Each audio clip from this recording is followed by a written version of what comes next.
Oh, the sun is in my eyes. How many subscribers? 1,000! Guys, this is insane. I brought my own fork so we can eat this together. My little 1,000 cake. I don't have a lighter. I'm actually really scared of lighters, so I don't use lighters. So we're just gonna pretend like there's flames on this. This cake is melting, so I need to eat it quickly. But first of all, thank you. What the freak? What the heck?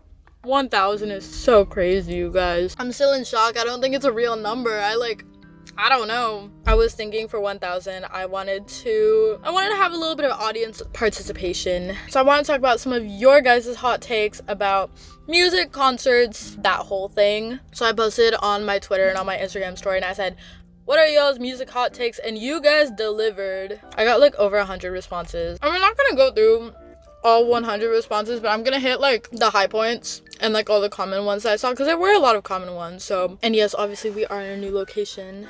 New location being literally outside. Shocking, I go outside. All right, but let's get into some of these.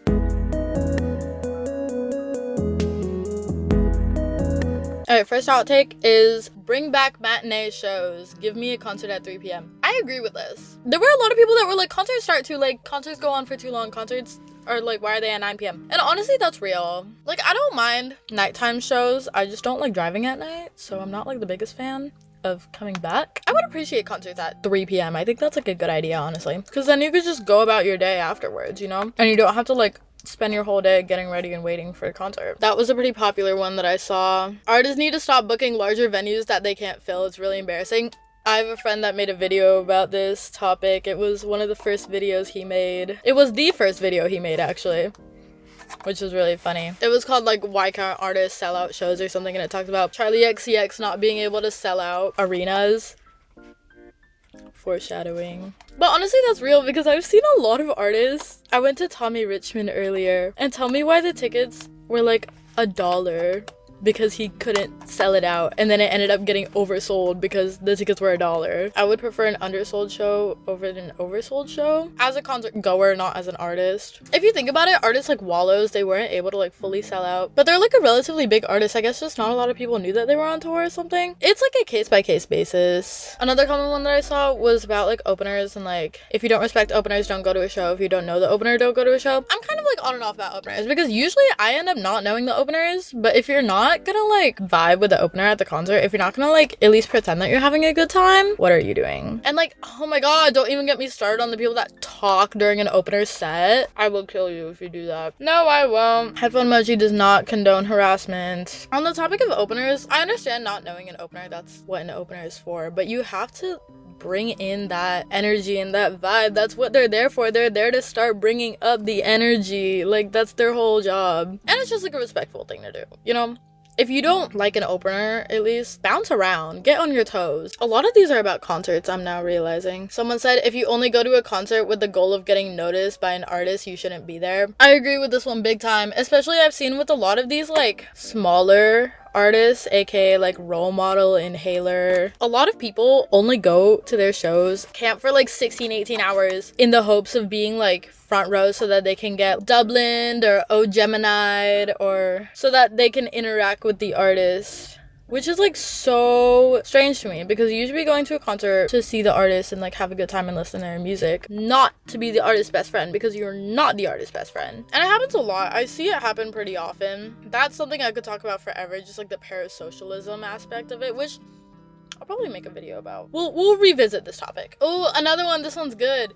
You're sad because you don't listen to pop rap hits. Turn off that Adrian Linker and turn on that Drake. I discovered this like 2 weeks ago. I was so sad and like depressed, and I was only listening to sad songs. Girl, just turn on some EDM music, you will be fine. Like, no, and somebody else also said this on my Twitter responses too. They were like, you're not depressed, you just need EDM music. And like, I'm pretty sure I posted that exact thing on my Finsta story. So it's like, it's very true. Like, literally just listen to EDM music, you will be okay. Trust me. No, because the people who like wallow in their the people who wallow in their sadness, and then they're like, why am I so sad? And it's like, girl, you've been listening to folklore on repeat for 3 hours straight. Why do you think you're sad? I feel like if you're listening to sad music while you're sad, you're literally just trying to make yourself more sad.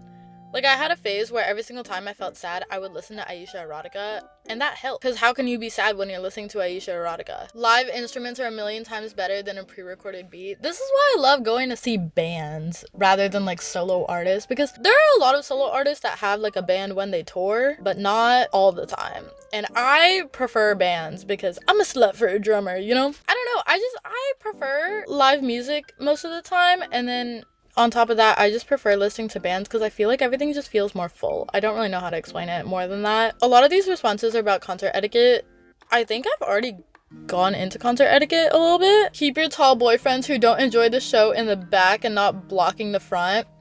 Once again, I was at the Tommy Richmond show. There was this 6'2" man standing in front of me, and I was second row. I wasn't even like far back or anything. 6'2" man at barricade, and I couldn't see a thing. And he wasn't even moving. Like, he wasn't even taking videos. He was just standing there. He was like hugging his girlfriend though, which was cute, I guess, but like, move over. That pissed me off, I'm not gonna lie. On the same topic, someone said you shouldn't go to a concert if you're just gonna stand there. I mean, like, what are you doing if you're just gonna stand there? Like, at least jump around a little bit. I'm gonna try not to make this too much longer, but we're getting into some of the Twitter ones. Someone said boomer take, but put your phones down and enjoy the concert. Okay, if it's an artist that I really like, I will literally record every single song. Or not like every single song, but like the good parts of every single song. If it's an artist that I don't really know or don't really care about, I'll only record like parts of the songs that I know so that I can post those on social media. And like, those are the only parts where I'll like shut up for a minute. But aside from that, I usually just keep my phone in my pocket. I know some people like to record like the whole show, which is like, you do you. Honestly, like, it's not that big of a deal, because sometimes I low-key be looking through people's phones to see what's happening on stage because I can't see. I think that's kind of funny. Someone in my comments mentioned the like Taylor Swift to Gracie Abrams for role model pipeline. Oh my god, I can't find that comment. I don't know where it is, but I want to talk about that at some point. I really hate when people smoke during concerts, especially in inside venues. I agree with that because I don't like to smell it. I don't want to smell it.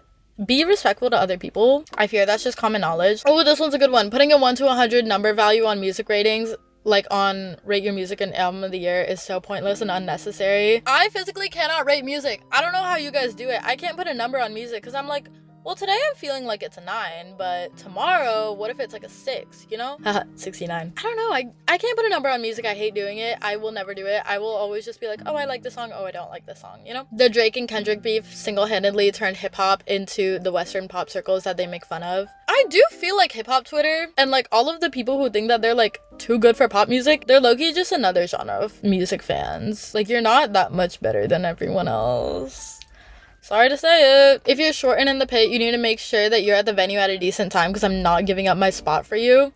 For context, I'm 5'6", 5'7". I'm not even that tall, but I hate when there's like a short person behind me and they're like trying to like sneakily like go around me so that they can be in front of me, or they like full on ask me and they're like, can I be in front of you? I can't see. And I'm like, girl, you should have been here 20 minutes before me then. Like, I'm sorry that you're 4 feet tall. That's not my problem. That's not my fault. Deal with it. Get stilts. I don't know. Those people make me mad, I can't lie. We need to normalize sitting in the pit before the show starts. I'm a pit sitter, I'm not gonna lie. I do that all the time because I literally can't stand for that long. Like, my shins start to hurt. I can't do it. Especially because I go to like every concert in Converse. Like, I can't. I need to sit down at least for like 30 minutes because when no one's like even doing anything. So like, what's the point? Why are you mad? But I get that. I really do need to sit down a lot of the time. I'm in support of pit sitters. Going to concerts alone is fun. I agree to an extent. I like to go to concerts alone if it's like an artist that I really, really like and I don't really care what's going on like around me. But if it's an artist that I don't really know, I'd rather bring someone with me so at least I can have fun with them. Or I really like to go in groups of like little oomph-cellas, you know? That's so fun, especially if it's an artist that you all really, really like and you're like stan Twitter or whatever. Like, oh, that's so fun. I love my internet friends for that. Hot take, ow, ow, ow, ow, ow, ow, ow. That one was funny. I have to add that one in. This recording is getting too long. I think I'm gonna end it right here. Thanks, guys. Thanks for 1,000. That's so crazy. I love you guys so much. I'm gonna have a little less sillier of a video next week, but also a tired video. I filmed it last week, so don't get too mad at me, but it's just like a little yap about AI and music and stuff. So that's gonna be next week's video. Thanks again for 1,000. That's so crazy to me. But yeah, I'll see you guys later. Bye!